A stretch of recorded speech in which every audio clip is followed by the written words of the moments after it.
오늘 우리에게 주신 하나님 말씀은 사도행전 1장 6절에서 11절 말씀입니다. 신약성경 187쪽에 있습니다. 사도행전 1장 6절에서 11절 말씀 제가 읽어드립니다.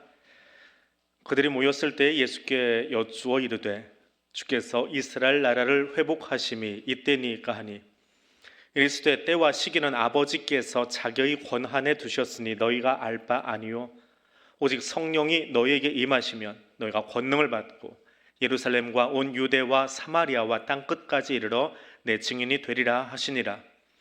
이 말씀을 마치시고 그들이 보는 데 올려져 가시니 구름이 그를 가리어 보이지 않게 하더라. 올라가실 때 제자들이 자세히 하늘을 쳐다보고 있는데 흰 옷 입은 두 사람이 그들 곁에 서서 이르되 갈릴리 사람들아 어찌하여 서서 하늘을 쳐다보느냐. 여기 가운데서 하늘로 올려지시니 예수는 하늘로 가심을 본 그대로 오시리라 하였느니라. 아멘. 사람이 눈으로 볼 수 있는 그 한계를 측정하는 것이 시력이라고 하지요. 그래서 수치로 나타내는 것이 1.0, 2.0 하는데 1.0의 시력이 어떻게 측정이 되나요? 과학적인 근거를 가지고 수치를 가지고 만들어냅니다. 5m 거리에서 5m 떨어진 곳에서 원을 그려놓고 그 원을 끊어버립니다. 한쪽을. 그 1.5mm 간격을 내는데 그것을 구분할 수 있는 것, 그것이 1.0입니다. 그래서 시력판을 보다 숫자를 보는 게 아니고 숫자보다 더 중요한 것이 가운데 원이 있는데 어느 방향으로 원이 뚫려 있나요 하고 물어볼 때가 있습니다. 좌측, 우측, 위, 아래. 그게 구분이 되는 겁니다. 그래서 그 간격이 더 좁아지면 2.0이 되는 거고요. 넓어지면 이제 0.1 시력이 나오는 겁니다. 보통은 2.0까지만 측정을 한다고 그래요. 그 이상은 몽골 사람들처럼 특별한 환경에서 3.0, 8.0이 나오기도 하는데 그건 아주 특별하게 환경에 적응하기 위해서 그 세미한 것을 볼 수 있는 능력이 생겨난 거고 일반적으로는 1.0 정도면 다 구분이 가능하다라고 이야기합니다. 그러면 고대 사람들은 시력 측정을 했을까요? 안 했을까요? 안경도 없고 시력판도 없는데 했습니다. 자, 저거 어떤 별자리인지 아신가요? 잘하시네요. 오늘 답을 아주 쉽게 하시네요. 문제가 어려웠는데. 별이 몇 개인가요? 7개. 너무 잘하시네요. 보통의 시력이 있습니다. 로마 군대에서 군인을 징집을 합니다. 그리고 저희 별이 몇 개요? 갑자기 답을 안 하세요. 몇 개요? 7개요. 군대 못 갑니다. 그럼 평범한 시력이라 군대 안 보냅니다. 군인은 눈이 좋아야 돼요. 과거의 군인들은 총칼로 싸우기 때문에. 저 북두칠성에 손잡이 보면 우뚝 올라간 데가 있지요. 거기를 확대하면 이렇게 별이 2개입니다. 알코르라고 하는 거고 미자르라고 하는 별자리인데 우리하고 똑같은 거리 있는 거 아니에요. 하나는 저만큼 머리가 하나 가까이 있는데 저 2개가 구분이 되면, 그래서 북두팔성이라고 말할 수 있는 눈을 가졌으면 로마 군인이 되는 겁니다. 여러분은 로마 군인이 될 자격이 없습니다. 과거에도 그런 식으로 시력을 체크를 했답니다. 그리고 이렇게 시력이 좋은 사람들을, 그런 남성들을 로마 군인으로 이렇게 불렀다고 합니다. 자, 오늘은 부활절 7번째 주일이면서 예수 승천 주일입니다. 부활 주일에 게시했던 현수막, 장식, 그것들을 이번 주까지는 보실 거예요. 나가면서 보면 다음 주에는 다 사라집니다. 왜냐하면 다음 주는 성령 강림 주일 오순절이기 때문에 그렇습니다. 여러분이 느끼면서 또는 기억을 하면서 염두 두고 하시는지 모르겠지만 예배 찬양, 예배 첫 찬양을 제가 항상 부활 찬양으로 선곡을 했습니다.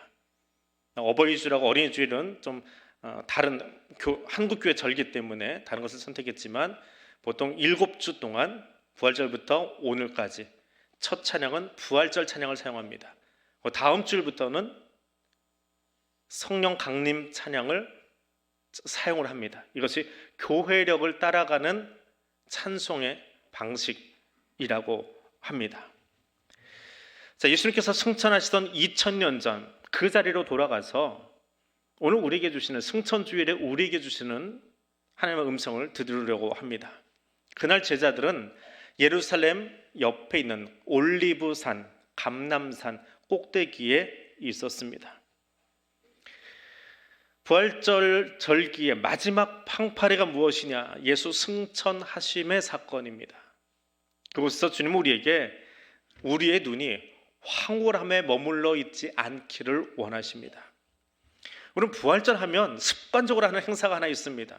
굉장히 큰 습관이에요. 몸에 굳어가지고 이거 안 하면 뭔가 큰 거 안 하는 것처럼 사람들이 그렇게 행동을 해요. 저도 어릴 때부터 습관이 돼서 부활절 첫 예배를 새벽에 드립니다. 저희 모교회가 그 봉화산이라고 하는 곳에 있는데 거기에 새벽에 흰 옷 입고 우리 어머니 권사님들이 흰 고무 신고 그 산을 올라가셨어요. 촛불 들고. 그래서 해골바위라고 있는데 그 옆에 다 둘러서 가지고 부활절 일부 예배를 새벽 5시에 드렸습니다. 그래서 졸린데 끌려간 적이 한두 번이 아니에요. 근데 부활절 예배는 그렇게 드리는 거다 이렇게 배웠어요.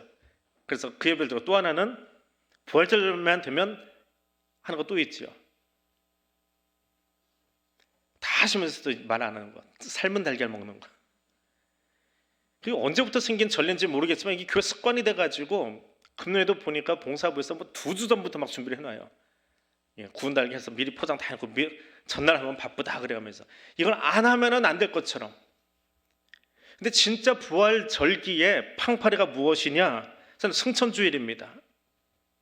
예수 승천하심 그리고 성령 오심이에요. 그것을 기다리는 기쁨의 절기거든요. 그 7주간 동안 드리는 절기 예배예요. 사순절 40일은 기억은 하지만 우리 기쁨의 50일은 자꾸 놓치고 삽니다. 거기에 또 5월달에 행사가 들어와 보다 보니까 기쁨의 50일을 자꾸 놓쳐요. 잘 지키지도 못하고 어느 날 갑자기 성령 강림주일 합니다. 자, 승천주일은 어떤 것이냐? 예수님이 부활하셔서 40일 동안 제자들과 함께 계시다가 감람산 꼭대기에서 승천하신 날을 기념하는 날입니다. 근데 그날 그곳에서 주님이 주셨던 그 메시지, 이것이 부활주일의 팡파레거든요. 나팔소리거든요. 자, 예수님께서 공생의 기간 중에 나사로야 나오라 말씀하시면서 무덤에서 나왔던 그 나사로 지금 우리 옆에 있습니까? 없습니다. 성경이 그의 죽음을 기록하고 있지는 않지만 나사로가 죽었다가 다시 살아났어요. 그러나 영원히 살지는 않습니다. 더불어 구약의 에녹처럼 죽지 않고 천국으로 올라갔다라고 하는 기록도 없습니다. 그도 역시 잠자는 자들의 대열에 끼었습니다. 그것이 우리 인생이에요. 병에서 나올 수도 있고 고침받을 수도 있지만 결국은 잠자는 자들의 대열에 들어가야 합니다. 주님 다시 오실 때까지. 그런데 예수의 이야기는 다르지요. 부활절기의 가장 멋진 팡파레는 그가 하늘로 올라가셨다라고 하는 겁니다. 사진 하나 보여드릴게요. 멋있는 남자가 보이지요. 1부에도 그러더니 2부에도 웃음소리가 아니라고 그러는 건 아니지요? 1부도 그렇게 웃으시더라고요. 시력이 안 좋아서 제가 서 있는 저 사진 뒤쪽에 저 건물이 승천교회입니다. 정말 작지요? 감람산 정상에 있습니다. 저 승천교회 안에 들어가면 오른쪽에 약간 연두빛이 나는데 이게 햇빛이 제대로 안 들어와가지고 캄캄해요. 다 쌓여 있어가지고 그래서 사진 찍기가 카메라가 있어야 되는데 휴대폰으로 찍었더니 저렇게 나오더라고요. 후레쉬 터트려서 좀 찍어야 되는데 나무로 이렇게 옆이 돼 있고 안에 돌이 하나 있습니다. 저 돌이 뭘까요? 예수님이 승천하실 때 디디셨던 돌이래요. 승천의 마지막 발자국이 남겨있는 돌. 그것을 기념해서 교회를 만들어 놨어요. 그런데 기록에 의하면 저 지금 그 승천교회 위에 돔이 되어 있지요. 천장이 되어 있습니다. 처음 만들었을 때는 저게 없었답니다. 하늘이 열려 있었대요. 그래서 예수님이 마지막으로 디딘 그 돌판을 보고 돌을 보고 그리고 위를 쳐다보면 예수님이 저기로 가셨구나. 정확한 지점이 나오겠죠. 이스라엘에서 했으니까. 그랬는데 몇 번을 부셔집니다. 페르시아 제국, 성경은 바사 제국이라고 그러죠. 그때 한번 부셔버립니다. 그리고 이집트, 애굽에 와서 한번 또 부셔버립니다. 그리고 마지막으로 가장 큰 전란은 십자군 전쟁 때, 십자군 전쟁은 예루살렘을 교회로 돌려놓자라고 하는 전쟁이었어요.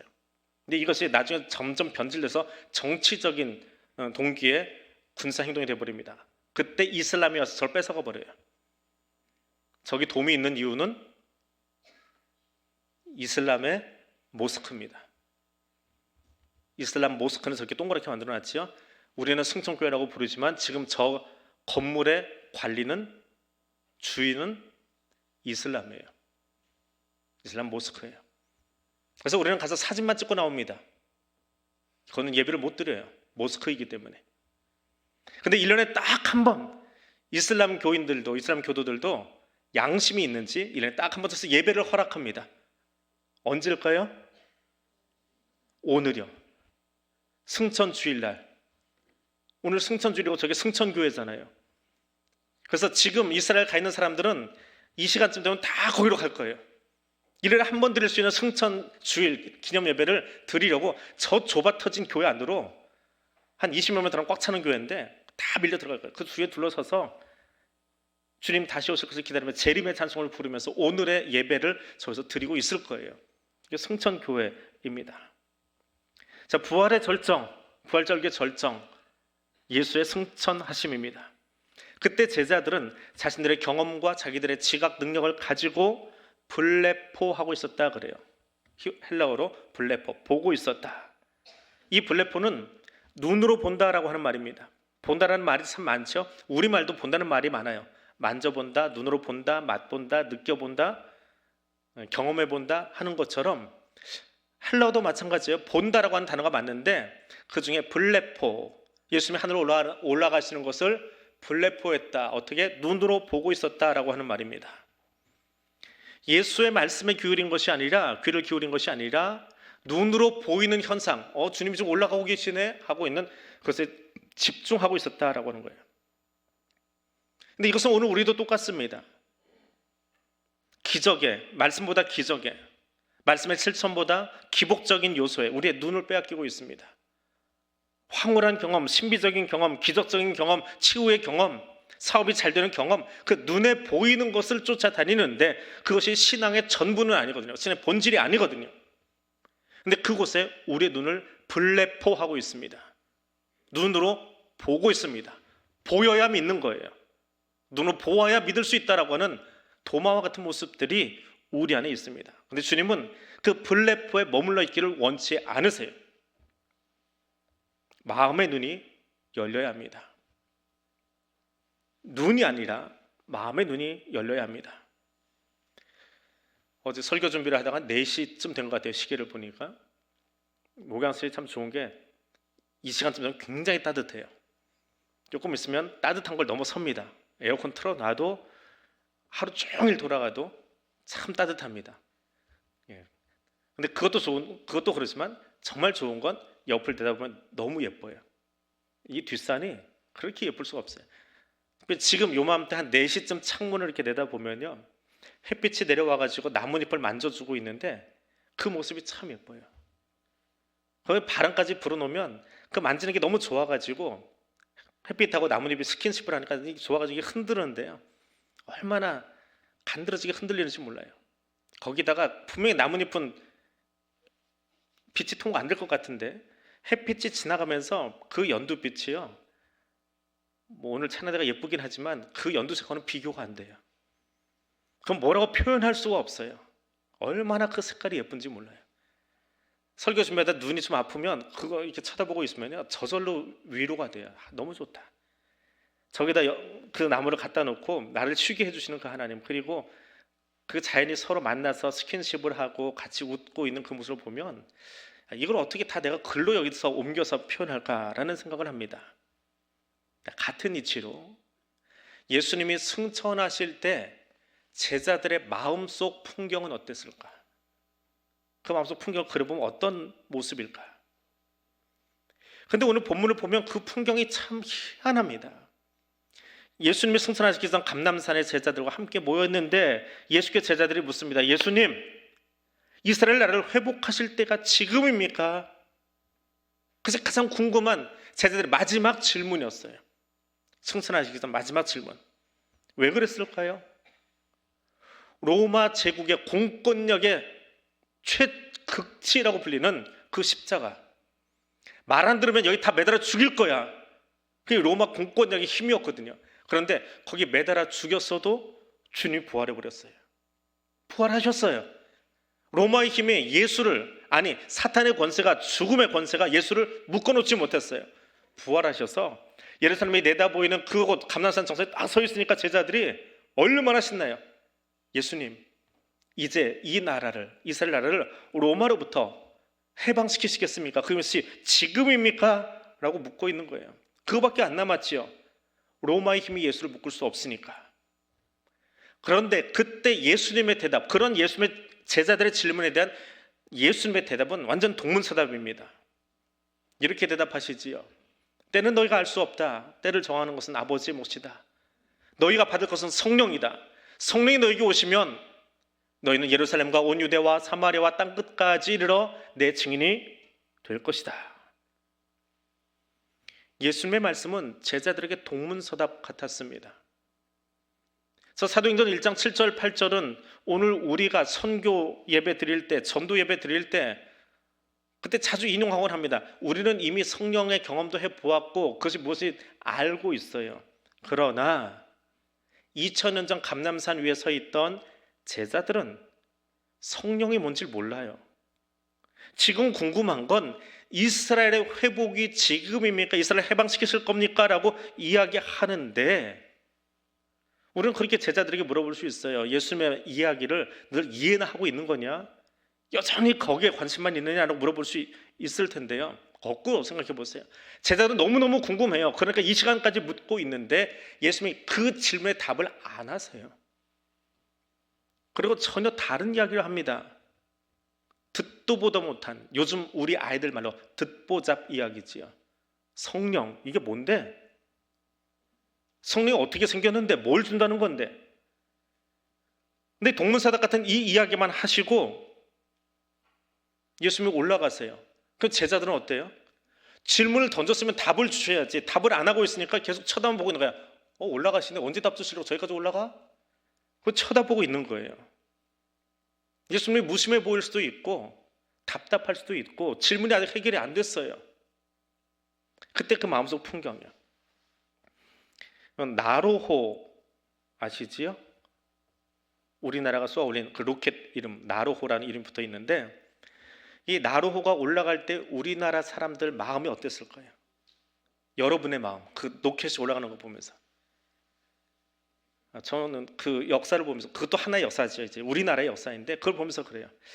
참 러시아 사람들 배 아프겠다. 미국은 땅을 치겠다. 보통 로켓 하나 만들려면 100년이 걸린답니다. 그 밑에 1단만 만드는데 근데 미국이 안 도와주니까 주변 의식에서 그래서 우리가 예전에 했던 대로 불곰 사업 때문에 러시아에다 주문했습니다. 우리 좀 도와달라고.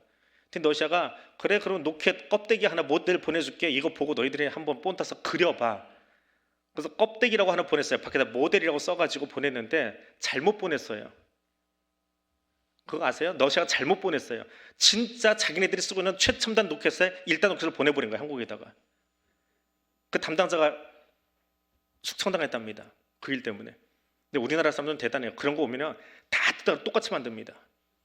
그래서 남들 100년 걸리는 거를 20년 만이니까 1단을 만들고 쏘아 올려버린 거예요.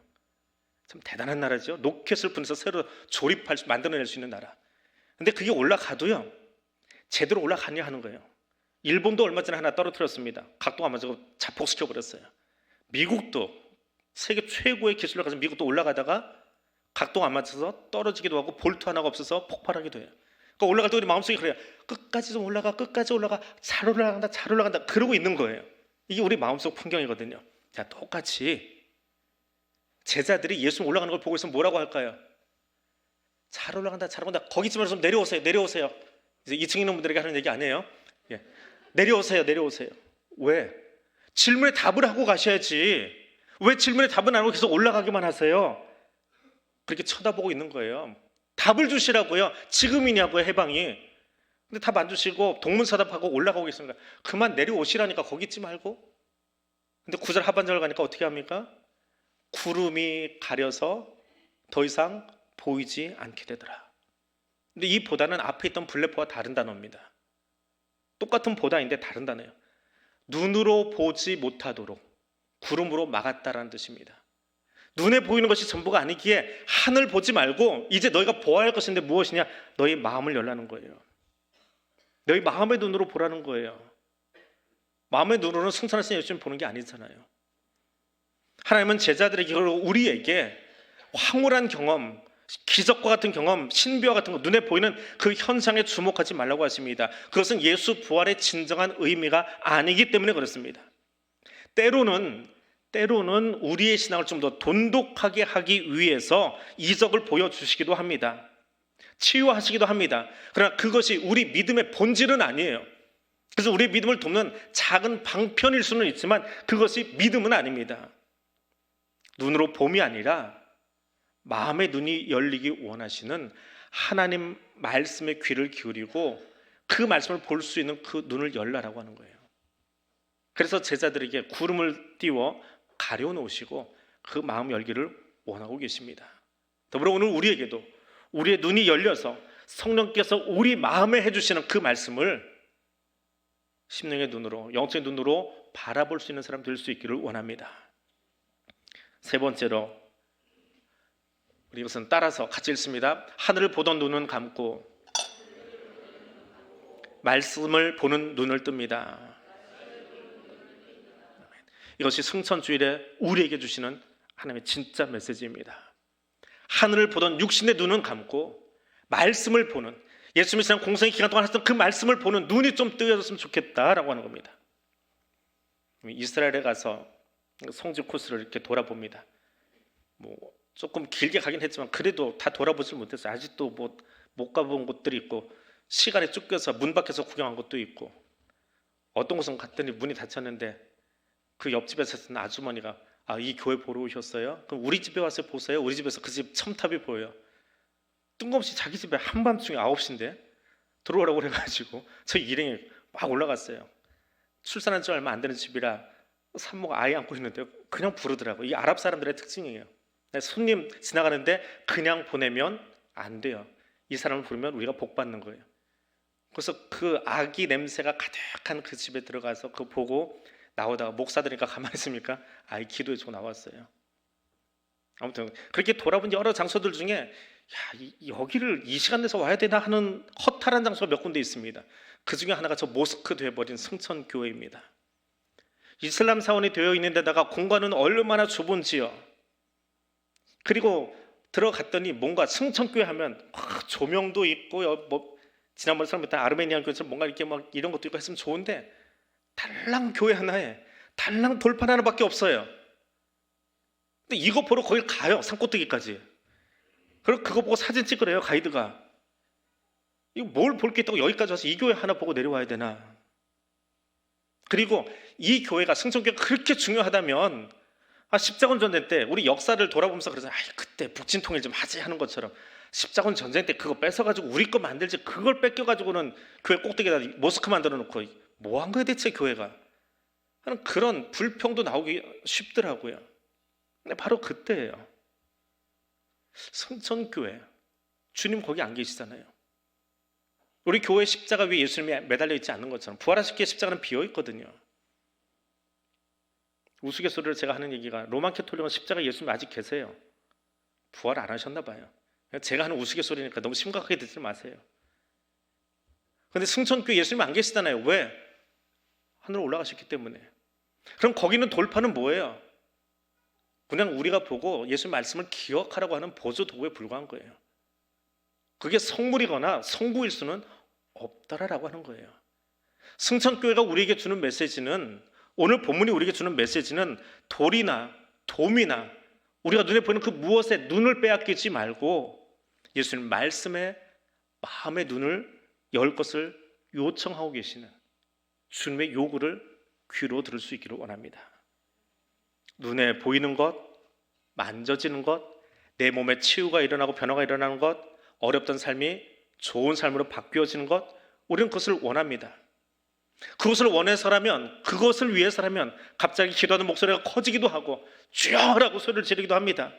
그런데 그렇게 소리를 지르고 큰 소리로 기도했는데 내게 기적이 일어나지 않고 기도하고 있던 내 가족은 여전히 병원에 누워있고, 그렇게 열심히 기도했는데 어떤 분은 세상을 떠나기도 합니다.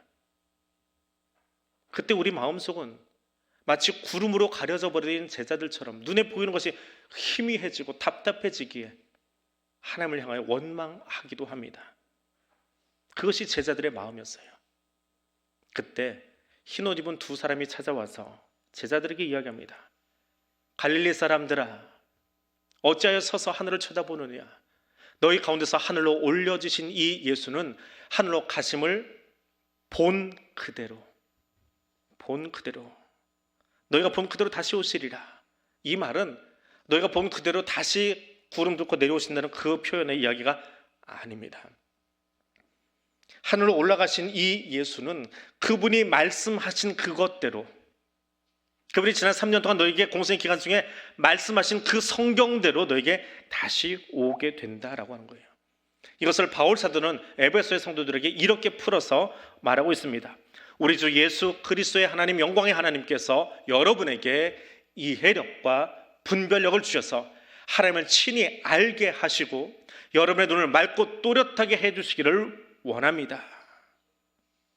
하나님께서 우리에게 원하시는 것은 기도 열심히 했더니 이 안경 벗고 없이도 보게 된다 이야기하시는 거 아니에요. 물론 안경 벗게 해주실 수도 있겠지요. 저도 이 안경 벗게 되도록 몇 번 기도해 본 적이 있습니다. 치유 집회 가서. 근데 여태 안경 쓰고 있어요. 그렇다고 하나님 원망하지 않습니다. 왜요? 하나님이 정말 내게 원하시는 것은 육신의 눈이 아니라 바울 사도가 에베소 성도들에게 이야기했던 것처럼 영적 지혜와 통찰력을 내려주셔서 내가 지금 무엇을 바라보고 무엇을 향해 걸어가야 될지 말씀 속에서 찾으라는 거예요. 그 말씀을 내 가슴에 새기라는 거예요. 그것이 새겨져 있지 않으니까 하늘만 쳐다보고 있는데, 눈에 보이는 것만 쳐다보고 있는데 그건 구름으로 가려버리시고 너희가 본 그것, 주님의 말씀을 너의 신비에 넣어주셔서 새겨놓은 그것을 마음의 눈을 열어 바라보고 그것에 의지해서 다시 오실 주님을 기다리는 종말의 신앙으로 살아가라라고 하는 것입니다. 땅의 것, 눈에 보이는 것, 우리는 얼마나 그것에 집착하며 사는지 모릅니다. 얼마나 고집스럽게 그것을 버리지 못하고 살아가고 있는지 모릅니다. 주님은 오늘 그런 우리에게 시선을 땅이 아니라, 눈에 보이는 것이 아니라 성경의 말씀으로 옮길 것을, 그리고 성령의 인도하심 가운데 나를 맡기며 그것에 매일 것을, 그것이 본 그대로라고 하는 단어의 의미입니다. 말씀에 너를 매여서 그 말씀이 너를 보게 하는 그대로 살아가라 말씀하고 있습니다. 말씀을 맺습니다.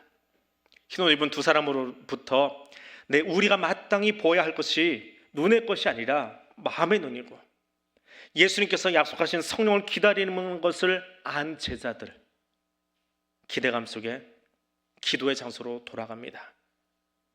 아직 누구도 경험해보지 못했지만 대체 성령이 뭔지, 어떻게 생겼는지, 그분이 뭐 하시는 분인지 알지는 못하지만 주님이 보내주신다고 했으니까, 그분이 오시면 우리의 삶이, 우리 역사가 바뀔 것을 기대하니까 그 행복한 사건을 기대하며 14절 후반절입니다.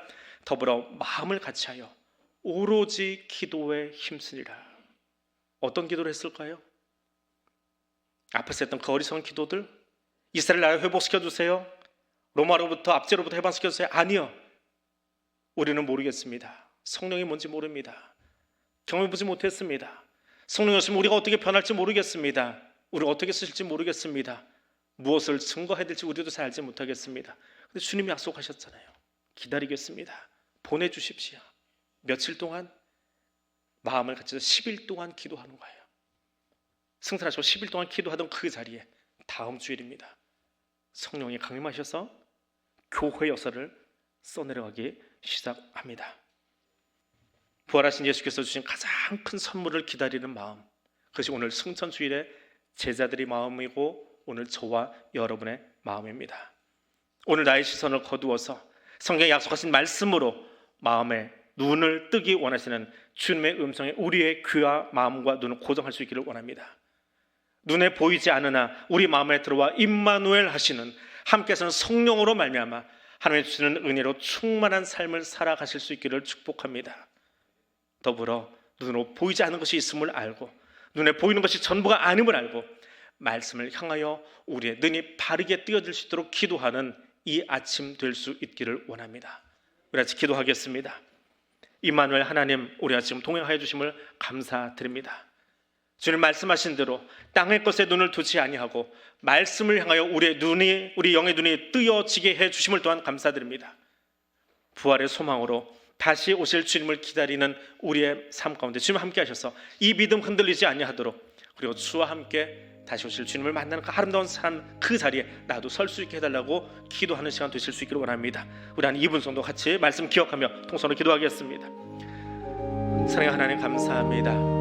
지금도 우리와 함께 하시며 세상 끝날까지 너희와 함께하리라 약속하신 대로 여기 이 예배 자리에 동행하여 계시는 하나님, 임자하여 계시는 성령 하나님, 감사합니다. 그 성령의 손에 묶여 오늘도 말씀 안에 나를 묶기를 원합니다. 말씀과 함께 서기를 원합니다. 그리고 주님 제자들에게 말씀하시듯, 그리고 오늘 우리에게 말씀하신 그대로 땅의 것에 우리의 소망과 눈을 두지 아니하고 말씀을 향하여 예수 그리스도를 향하여 표 대신 예수 그리스도를 향하여 눈을 뜨게 해주시니 감사드립니다. 그 영의 눈을 뜨고 주님을 향하여 달려나아가는 믿음의 삶, 믿음의 걸음 걸어갈 수 있기를 원합니다. 그리고 그 부활의 소망을 가지고 다시 오실 주님을 기다리는 믿음의 자리에 설 수 있게 도와주옵소서. 오늘도 그것을 흔드는 땅의 모든 유혹들로부터 우리를 건져내 주시고 우리를 지켜주시고 오직 살아계신 하나님, 그 하나님 말씀에 나를 붙들어 매어 대오마이하여 걸어갈 수 있는 예수의 사람들 될 수 있도록 성령님 여기 우리와 함께해 주옵소서. 생명의 주님 감사합니다. 우리로 하여금 땅의 것에 눈을 두지 아니하고 지금은 거울을 보듯 희미하나 다시 오실 주님을 기다리며 하나님 주신 계시의 말씀에 마음과 눈을 두게 하시니 감사합니다. 말씀에 의지하여 보혜사 성령을 기다리며 기도하던 사도들처럼 오늘 우리의 예배가, 우리의 기도가, 우리의 신앙이 다시 오실 주님을 기다리는 믿음의 눈을 뜨게 하여 주옵소서. 우리 안에 내주하시는 성령님, 이 믿음 흔들리지 않도록 도와주시옵소서. 예수님 이름으로 기도드립니다. 아멘.